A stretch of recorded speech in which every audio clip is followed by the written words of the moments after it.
परम विश्वनाथम न देवो न बंधुर न कर्मा न कर्ता न अंगम न संगम न शिक्षा न कायम चिदानंद रूपम नमो वीतरागम चिदानंद रूपम नमो वीतरागम चिदानंद रूपम नमो वीतरागम करुणा भरी तुम में ज्ञान के सागर हो उपसर्ग विजेता तुम वात्सल्य दिवाकर हो धर्म के रक्षक हो करुणा निधान हो देख के लगता है आप ही भगवान हो गुरुवर तुमको नमन जीवली अनंतन शिवन मिष्टि भगवान की 24 तीर्थंकर भगवान की मूल नायक 1080 मुनि सुब्रतनाथ भगवान की परम पूज्य गुरुनाम गुरुदेव आचार्य भगवनेश्वर सन्मति सागर जी महामणिराज की परम पूज्य गुरुनाम गुरुदेव आचार्य भगवनेश्वर विमल सागर जी महामणिराज की जयपुरी परम पूज्य बुंदेलखंड के प्रथमाचार्य आचार्य गुरुदेव शिक्षण विराट सागर जी महामणिराज की श्रवणाचार्य श्री भगवनेश्वर विशुद्ध सागर जी महामणिराज की श्रवणी आर्य समाज विक्ष्णी माता जी की आर्गा संघ की पूज्य दर्शन चिन्मणि माता की उत्तम मार्जव धर्म की सम्यक दर्शन के दृढ़ाकार सम्यक ज्ञान के मूलाधार सम्यक चारिष्ट के श्रेष्ठ आकार परम सिद्धि परम गुरुदेव से जो कुछ मैंने सीखा जो कुछ पाया और पूज्य माता जी से जो कुछ सीखा जो कुछ पाया वही आज आपको बताएंगे। अगर इसमें हमारे द्वारा कोई त्रुटि हो जाए तो हमें क्षमा कर दीजिएगा। आज क्या है? आज 10 लक्षण का तीसरा पर्व उत्तम आर्जव धर्म। उत्तम आर्जव धर्म में हम प्रवेश कर रहे हैं। उत्तम आर्जव हम क्या सीख रहे हैं? उत्तम आर्जव से ऋजु भावा। क्या ऋजु भावा मतलब क्या कह रहे हैं कि सरल स्वभाव। आत्मा को स्वभाव कैसा है? सरल होना है। पूज्य गुरुदेव का जैसे एक महावीर भगवान का सूत्र है ना, जियो और जीने दो, वैसे पूज्य गुरुदेव का क्या सूत्र था? सरल बनो सुखी रहो। क्या सूत्र था? सरल बनो सुखी रहो। क्योंकि क्या है, जो सरल होते हैं ना वो तरल रहते हैं। तरल रहते तो जल्दी तर जाते हैं, और सरल नहीं रहते, मायाचारी रहती है तो क्या तर नहीं पाते हैं। तो क्या बोलते हैं कि आचार्य हमेशा बोलते थे दुनिया क्या अपने आप को अच्छा दिखाने के लिए काम करती है। क्या अच्छा दिखाने के लिए काम करती है, लेकिन सच्चा नहीं बनना चाहती, अच्छा बनना चाहती है। तो आचार्य क्या बोलते थे? अच्छे नहीं सच्चे बनो। क्या बोलते थे? अच्छे नहीं सच्चे बनो। क्योंकि अच्छा तो हर कोई बन जाता है, सच्चे बहुत कम ही लोग बन पाते हैं। क्या हमेशा आचार्य बोलते थे अपन अपने जैसे हमने व्रत ले लिया या कोई भी व्रती है या माता जी है महाराज जी है, तो क्या ऊपरी पट्टी तो सभी लोग कर लेते हैं।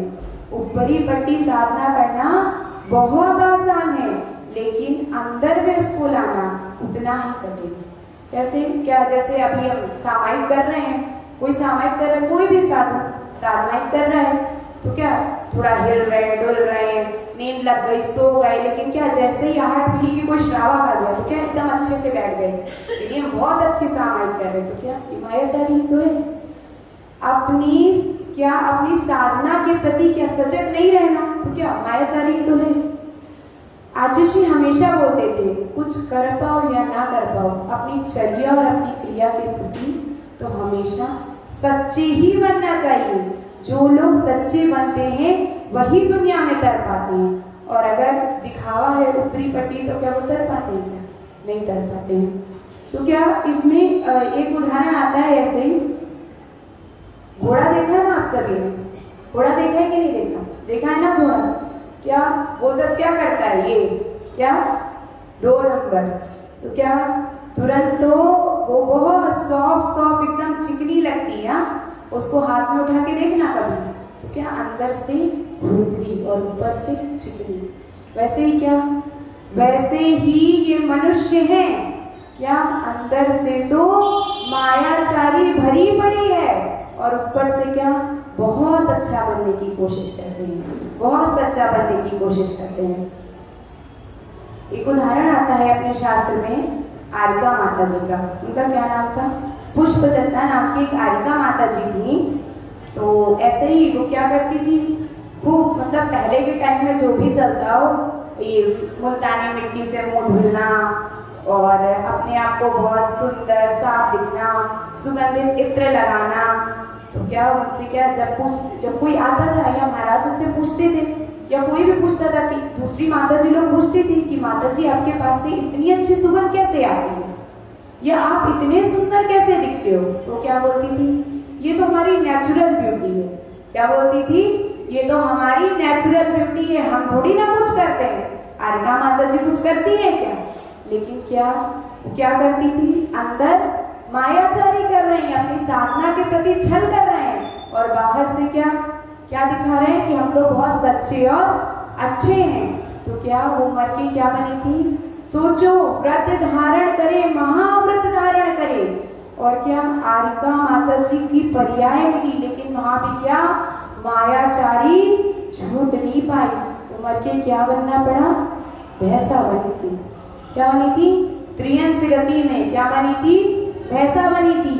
बोलते ना कषाय 4 होती है, क्रोध मान माया 2, ठीक है? तो क्या कषाय के 3 तो बेटे हैं और एक क्या माया क्या है? बेटी। माया क्या है? बेटी। जैसे बेटियों को ना दोनों तरफ की निभानी पड़ती है, ससुराल और मायके दोनों तरफ की वो निभाती है, वैसे क्या माया क्या करती है? ऊपर भी और अंदर भी दोनों चलती है ना? तो अपन को क्या, एक और आचार्य हमेशा सुनाते थे, आचार्य मतलब बड़े आचार्य के सर में आचार्य विमल सागर महाराज जी के मतलब साथ में ही आचार्य धर्म सागर महाराज जी थे। तो एक बार उनसे एक कलेक्टर मिलने आए, तो महाराज जी ऐसे ही टूटी फूटी चटाई पे बैठे थे, विश्राम कर रहे थे। तो कोई श्रावक आकर बोला कि महाराज जी आपसे मिले बहुत बड़े कलेक्टर आए हैं। तो महाराज जी बोले मैं क्या करूँ, वो कलेक्टर है तो अगर उसको मिलना है तो वो स्वयं आए, और ना मिले तो कोई बात नहीं, मुझे तो अपनी चर्या अपनी क्रिया से मतलब है। उनको क्या बोला था कि आप अच्छे से सिंहासन पे बैठ जाइए, पाटे पे बैठ जाइए, इतने बड़े कलेक्टर आपसे मिलने आए। तो उन्होंने क्या बोला, नहीं मैं जैसा हूँ वैसा ही अच्छा हूँ, मुझे कोई भी दिखावटी की जरूरत नहीं है। उनको ठीक लगे तो ठीक है, नहीं तो क्या वो कलेक्टर भी आके उन्हें देखा तो क्या महाराज के चरणों में नतमस्तक हो गया कि इतने बड़े तपस्वी होकर के कितने शल्य रहित हैं। आचार्य क्या बोलते थे, तत्पर सूत्र में आपने सुना ही होगा, पढ़ा ही होगा, निशल्यो व्रती। व्रती होना तो आसान है, लेकिन वो शल्य क्या लगी ही रहती है, शल्य नहीं जाती अपनी। कुछ भी अपन काम करते हैं ना तो शल्य के साथ ही करते हैं, और स्त्री के अंदर तो स्पेशली मायाचारी भरी पड़ी है। अपन मायाचारी नहीं करते तो अपन को ये पर्याय क्यों मिलती? मायाचारी पूर्व जन्म में गिरी है, तभी तो आज स्त्री पर्याय में है।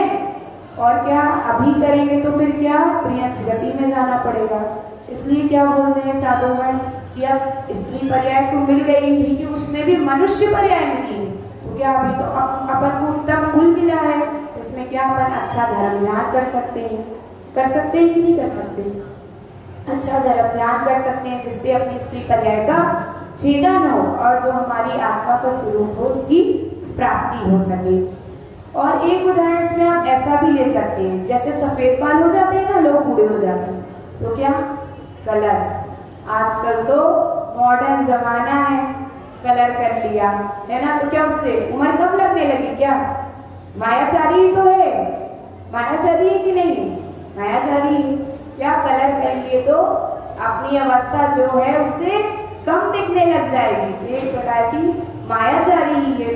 और आचार्य भगवान हमेशा बोलते थे कि अपन कुछ कर पाए या ना कर पाए, लेकिन क्या हमेशा सच्चे बनना चाहिए। अच्छे तो सभी बन जाते हैं, लेकिन सच्चे बनना चाहिए। एक श्रेणिक राजा का उदाहरण आता है, आप सबने पढ़ा है, सुना होगा। श्रेणिक राजा का क्या एक पुत्र था, कुड़िक। कुड़िक, उनकी तो बहुत सारी पत्नियां थी ऐसे और बहुत सारे पुत्र थे, लेकिन एक कुड़िक नाम का पुत्र था। तो क्या वो बचपन में था तो उसको घुमाने ले गए ऐसे ही, और उसका उस दिन जन्मदिन था।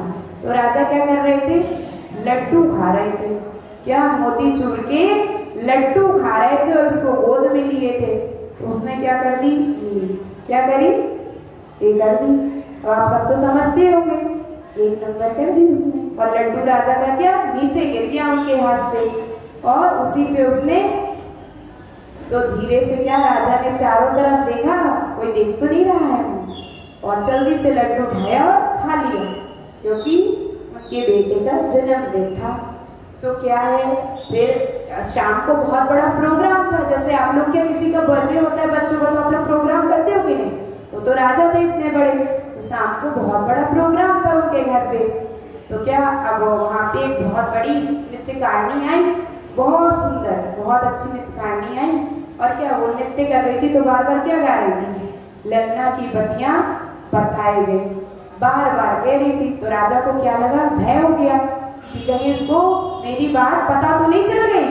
तो राजा ने क्या किया, उसको अपना हार उतारा और दे दिया कि अब ये नृत्य करना बंद कर देगी, शांत हो जाएगी। लेकिन जब उसको हार दिया तो उसको और लोभ हो गया नृत्य करने को, उसने और गाना शुरू कर दिया। क्या? ललना की बत्तियां बताए गई। तो फिर क्या, नृत्यकारिणी को अंगूठी दे दी, लेकिन वो तो शांति नहीं हो रही थी। तो राजा ने अपने मुंह से ही वो बात कह दी। क्या कह दी? कि हाँ, मैंने वो लड्डू खाया था। यही बताना चाहती है ना तू? हाँ, मैंने वो लड्डू खाया था जिसपे मेरे बेटे ने एक नंबर कर दिया। तो क्या भय, भय भी प्रकार की बहुत बड़ी मायाचारी है। क्या चोरी, क्या माया बहुत देर तक छिप नहीं पाती। उसको क्या भय था, भय था तो उसने ये बात बोली। तो उसको किसी और चीज के लिए बोल रही थी, लेकिन उसको क्या लगा कि मेरी बात के लिए ऐसा बोल रही, उसने कहीं देख तो नहीं लिया मुझे। क्या भय के कारण भी इंसान सब कुछ क्या है, वो मायाचारी तो रहती है लेकिन वो प्रकट नहीं होती। लेकिन जब ज्यादा देर तक रहती भी नहीं है, इसलिए अपन को क्या मायाचारी करनी चाहिए? नहीं करनी चाहिए ना। अपन को सरल और सहज रहना चाहिए। जो व्यक्ति जितने सरल और सहज रहते हैं, उनके पास कोई भी विपदा परेशानी कुछ भी आ जाए, सब वो आराम से डील कर लेते हैं। लेकिन जो ज्यादा मृदुभाषी रहते हैं ना, एकदम कड़वे और अकड़ के रहते हैं, तो वो क्या, उनके पास कोई पसंद भी नहीं करता जाना, और वो अपने जीवन में कुछ कर भी नहीं पाते। आचार्य को देखा आप लोगों ने, आचार्य कितने सरल और सहज थे। मतलब हमारे संघ में भी कुछ भी कोई भी आ जाए, आचार्य जिसको जानते भी नहीं हो, पहचानते भी नहीं हो, लेकिन सबसे अगर कोई भी अपनी परेशानी लेकर आता था तो आचार्य क्या उससे उसी वे में सुनते थे। ये नहीं कि इतने बड़े आचार्य हैं तो सबको डर लगे कि नहीं। कभी कभी ऐसा होता था, हम लोग आचार्य से समय लेते थे जाने के लिए, समय लेना पड़ता था संघ में। तो 3 बजे का समय है, पहुंच गए, आचार्य कुछ अपना इंपॉर्टेंट काम कर रहे हैं, तो महाराज जी बाहर बैठे रहते थे। तो क्या बोलते थे, अभी बैठ जाओ, अभी नहीं जाना है।